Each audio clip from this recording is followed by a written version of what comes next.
Hello everyone, my name is Shikha Tiwari. आज मैं आपके साथ नागरिकता संशोधन अधिनियम के टॉपिक पे बात करूंगी।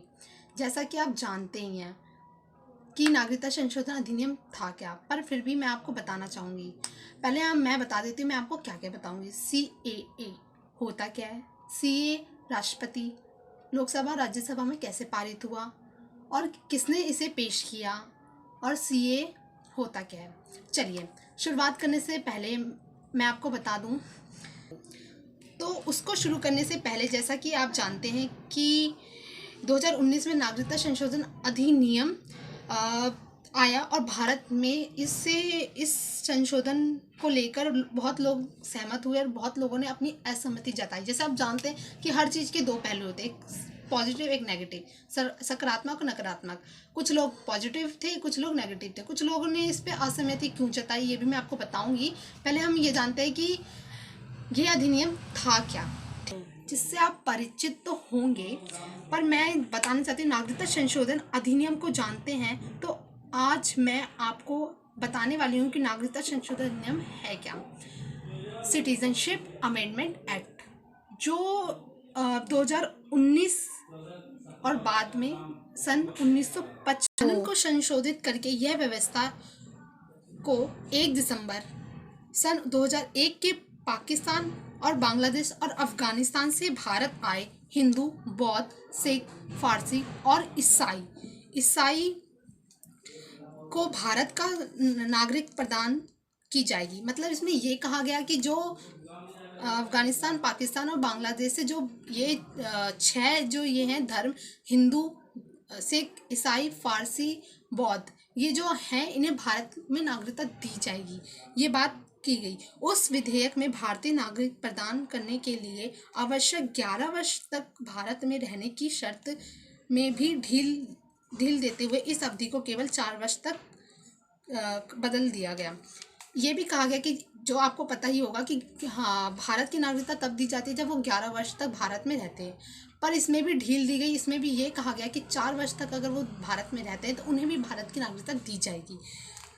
यह अधिनियम भारत के गृह मंत्री अमित शाह जी द्वारा पेश किया गया और 10 दिसंबर 2019 लोकसभा ने इसे, और राज्यसभा ने 11 दिसंबर 2019 को पारित कर दिया था और 12 दिसंबर को भारत के राष्ट्रपति ने इस पर अपनी स्वीकृति दे दी थी, इस पर अपने साइन करके, और यह विधेयक एक अधिनियम बन गया था।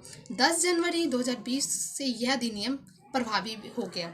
आपको पता है कि 10 दिसंबर को लोकसभा में पेश हुआ था और 11 दिसंबर को राज्यसभा में, और 12 दिसंबर को ये राष्ट्रपति ने इस पर सिग्नेचर कर दिया, अपनी स्वीकृति दी, और 10 जनवरी 2020 को ये प्रभावी भी होने लगा। अब आगे हम बात करते हैं इसी का कि लोगों का क्या कहना था, लोगों ने इसे गलत क्यों कहा, लोगों ने इसका विरोध क्यों किया, ये भी जानना हमारा बहुत ज़रूरी है।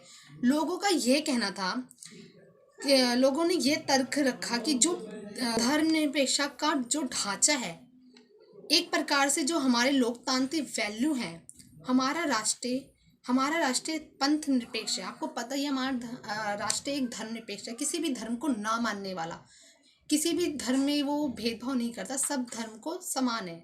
वो हमारा राज्य बिना धर्म, बिना जाति ये सब नहीं मानता, तो ये पंथ निरपेक्ष है। और हमारे पंथ निरपेक्ष के सिद्धांत को यह विधेयक कहीं ना कहीं ठेस पहुंचा रहा है। लोगों का कहना था ये जो हमारा देश धर्मनिरपेक्ष है, ये जो विधेयक है कहीं ना कहीं हमारे राष्ट्र को, हमारे धर्मनिरपेक्ष को कहीं ना कहीं ठेस पहुंचा रहा है। लोगों ने ये तक दिया, और भारत की जो ये है, भारत की छवि, अंतर्राष्ट्रीय स्तर पे जो भारत की छवि है ना, उसे भी कहीं ना कहीं ख़त्म कर रहा है, कम कर रहा है, ऐसा लोगों का कहना था। अब लोगों ने ऐसा कहा है तो सरकार का भी कर्तव्य है, कुछ उन्हें भी आंसर देना था। तो सरकार ने लोगों के आगे लॉजिक रखा। सरकार ने कहा कि देखिए, हमारा राष्ट्रीय धर्मनिरपेक्ष है, जैसा आप जानते होंगे कि धर्मनिरपेक्ष है।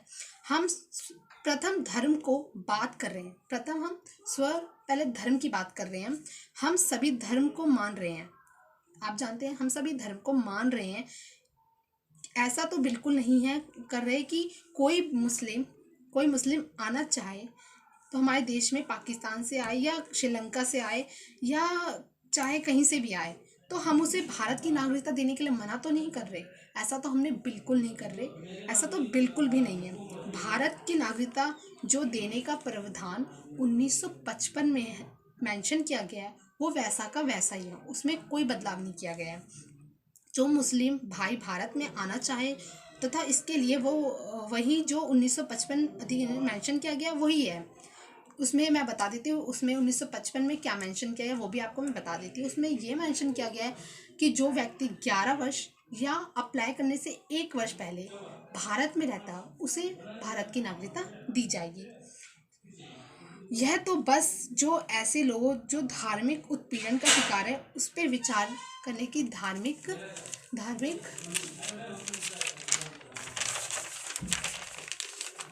कट करती है ना, उत्पीड़न का शिकार लोगों को भारत का रियासत दी जा रही है।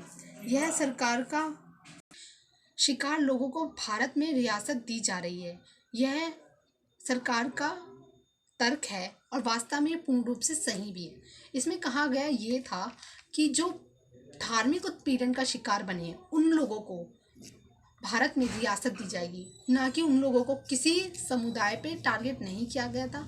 लोगों ने बोला कि ये हमारे धर्म को पंथ निरपेक्ष को ठेस पहुंचा रहा है, कहीं ना कहीं ये ठेस पहुंचा रहा है, ऐसा उनने बोला। ऐसा कुछ नहीं था, ये किसी उन लोगों के लिए था जिन्हें उन देश से उत्पीड़न किया गया था, धार्मिक उत्पीड़न किया गया था, खासकर धार्मिक, उन लोगों को भारत में रियासत दी जाएगी। अब हम बात करते हैं कि क्या था इन लोगों का कहना, क्यों हुआ इतना विद्रोह इन लोगों ने। ठीक है, विद्रोह हमारे देश की जनता, स्पेशली असम की बात कर रही हूँ मैं, असम, और मैं बता देती हूँ असम की बात कर क्यों रही हूँ, इसका कारण भी बता देती हूँ। जो 1971 में जब बांग्लादेश आज़ाद करवाने के लिए भारत और पाकिस्तान का युद्ध हो रहा था, तो उसी युद्ध में बांग्लादेश के बहुत सारे शरणार्थी असम में आके बस गए, जिससे कि असम की संख्या एकदम से बहुत ज़्यादा बढ़ गई। और ये जनसंख्या बढ़ने के कारण यहाँ के लोगों ने विद्रोह करना शुरू करा। विद्रोह करने से सरकार ने भी एक कदम उठाया यहाँ के लोग, और जब असम के लोगों ने इतना विद्रोह करना शुरू कर दिया था, ये विद्रोह बहुत ज़्यादा बढ़ गया था, तब भारत की सरकार ने एक कदम उठाया कि एक स्टेप उठाया। 1985 में एक असम अकॉर्ड नाम का वो था, जिसमें सिग्नेचर किया गया था। और उस समय हमारे प्रधानमंत्री थे श्री राजीव गांधी, जिनने उस समय की जो हमारा अकॉर्ड था उसमें सिग्नेचर किया गया था, जिससे अकॉर्ड के नाम से जाना जाता था। मैंने आपको बताया जिसमें अकॉर्ड के नाम से, अभी मैं बताऊंगी अकॉर्ड होता क्या है, इसमें लिखा क्या था, इसमें सिग्नेचर किया क्या था।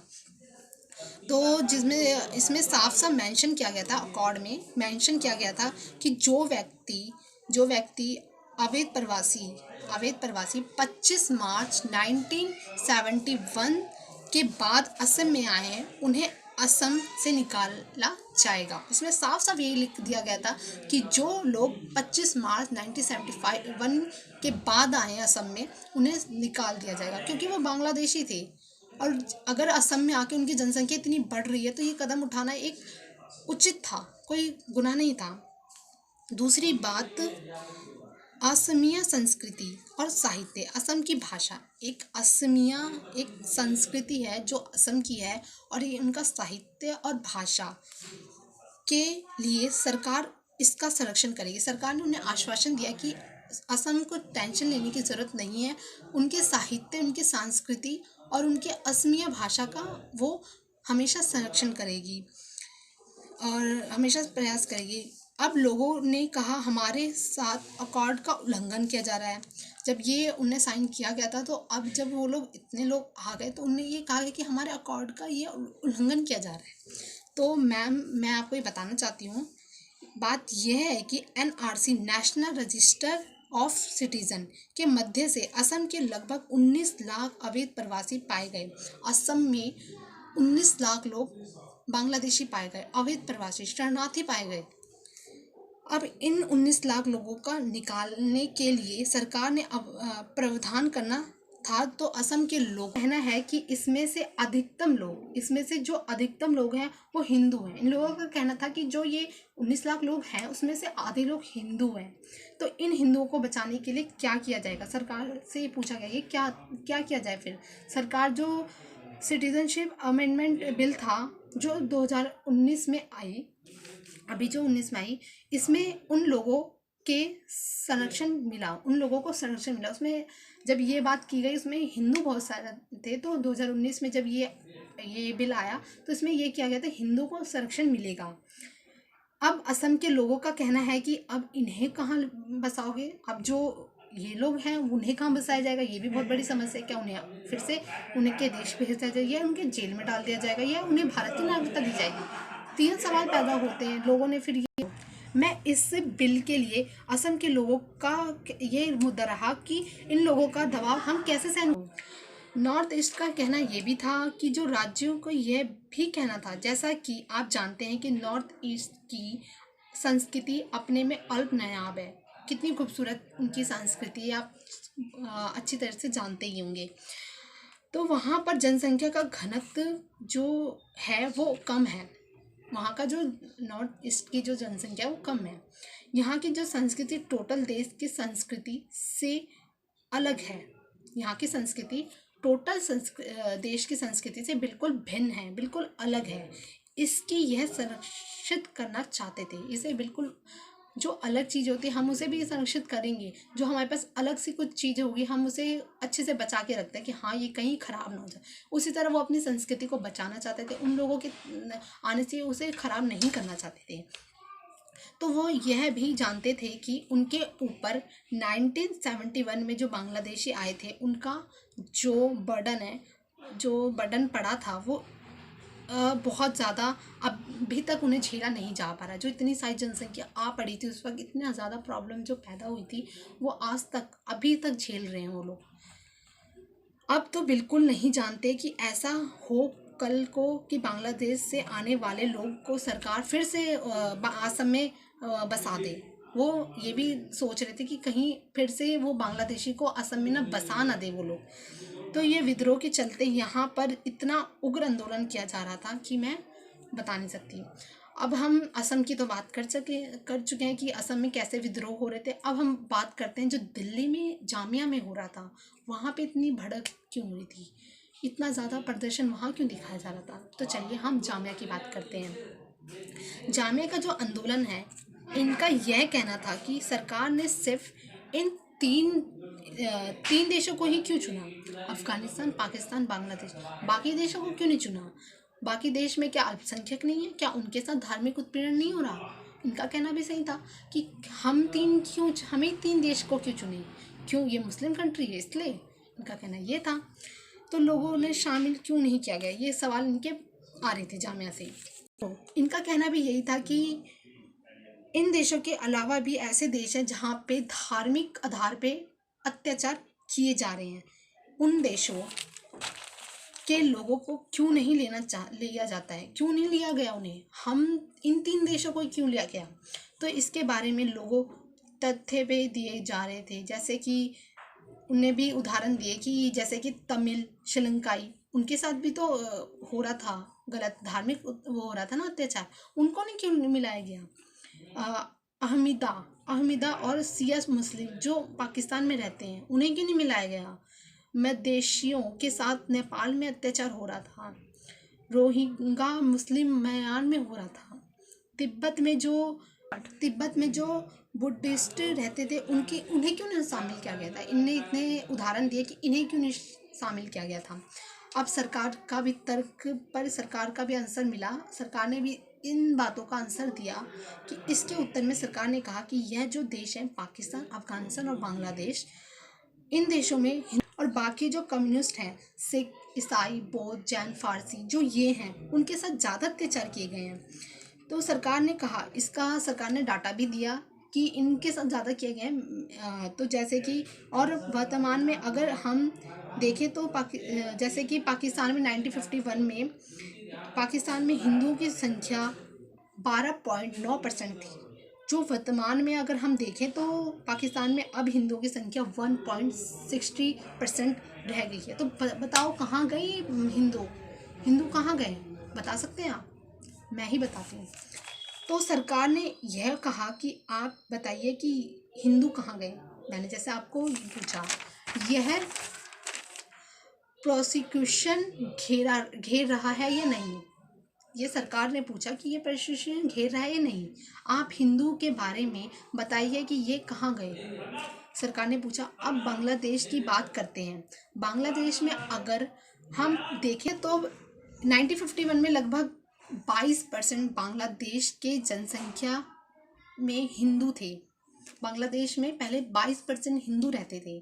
तो सरकार का यह तर्क है कि अब वो कम हो गए हैं, 8.5% हो गए हैं। तो सरकार ने कहा कि सब गए तो गए कहाँ, मुझे आप बता सकते हैं? तो सरकार ने ही उत्तर दिया कि यह सब भारत देश में आ गए हैं। सरकार ने इसका उत्तर दिया कहाँ जाएंगे, अगर इनके साथ धार्मिक उत्पीड़न हो रहा है तो कहाँ जाएंगे, ये भारत में ही आएंगे। ऑफकोर्स ये भारत में ही आएंगे। यह विचार भारत में आकर शरणार्थी बन गए, ये भारत में आकर शरणार्थी बन चुके हैं, आके बन गए हैं, क्योंकि इन देशों में इनके साथ इनकी महिला, इनके बच्चे और इनका अत्याचार हो रहा था। तो यह विचारे कहाँ जाते हैं? सरकार ने कहा ये भारत में आ गए हैं। ऑफकोर्स अगर किसी के साथ धार्मिक उत्पीड़न होगा तो वो ऐसी जगह ही जाएंगे जहाँ पे, और वहाँ पे कम्युनिटी हिंदू ज़्यादा है, तो वो लोग भारत में आके बस चुके हैं। अब सरकार अगर इन लोगों को नागरिकता नहीं देगी तो इन लोगों का क्या होगा, ये भी बात आता है। अगर इन्हें नागरिकता नहीं दी जाती है तो क्या इन्हें अपने देश भेज दिया जाएगा उसी धार्मिक उत्पीड़न के कारण? फिर से उनके साथ वही अत्याचार होंगे? नहीं। देखिए, तो इन लोगों का क्या होगा, क्या इन्हें सरकार भगा देगी तो ये कहाँ जाएंगे? भाई ये ग्राउंड सरकार द्वारा यूज़ किया गया है, ग्राउंड सरकार ने यूज़ किया बोल दी। गृह मंत्री अमित शाह ने कहा कि यह जो देश है, चाहे पाकिस्तान हो, चाहे अफगानिस्तान हो, चाहे बांग्लादेश हो, यह एक धार्मिक देश है, जहाँ ये मुस्लिम देश है, ये मुस्लिम कंट्रीज़ है, और लगातार मुस्लिम की संख्या बढ़ती जा रही है और हिंदुओं की संख्या घटती जा रही है। तो हमने इसलिए सिर्फ उन्हीं लोगों का भारत में जगह दी है जिन्हें पर ज़्यादा अत्याचार किए जा रहे हैं, अर्थात जिनके साथ ज़्यादा अत्याचार किए गए हैं, उन्हें भारत में बस स्थान मिलेगा, उन्हें नागरिकता मिलेगी। हमने सिर्फ उन लोगों को बुलाया है जो सरकार का लॉजिक बनता है। ऑफकोर्स जिनका ज़्यादा धार्मिक अत्याचार हो रहा है उन्हें बुलाया गया है, ना कि पूरी अफगानिस्तान, पाकिस्तान या बांग्लादेश की पूरी जनता आ जाए तो हम लोग कहाँ जाएंगे? हमारी खुद एक भारत एक इतनी ज़्यादा संख्या वाला देश है, उसमें एक और 20 लाख लोग आ जाए तो भारत कहाँ जाएगा? तो मैं यही, चलिए ये तो मैंने बता दिया कि सरकार का लॉजिक बनता है, उन लोगों को बुला दिया। अब मैं पहले आपको बताऊं कि जो सिटीजनशिप अमेंडमेंट बिल है आया था, जो उसे प्रावधान क्या थे। अफगानिस्तान, पाकिस्तान और बांग्लादेश से आए हिंदू, सिख, बौद्ध, जैन, फारसी जो भी आए थे, ये उन लोगों के लिए जो इन 3 देशों के अल्पसंख्यक है, वो नागरिकता का प्रावधान किया गया। मैंने बताया जैसे धार्मिक उत्पीड़न का शिकार थे उन्हें ही दिया जाएगा, तो आपको मैंने बता दिया और आपको भली बात ये पता भी है।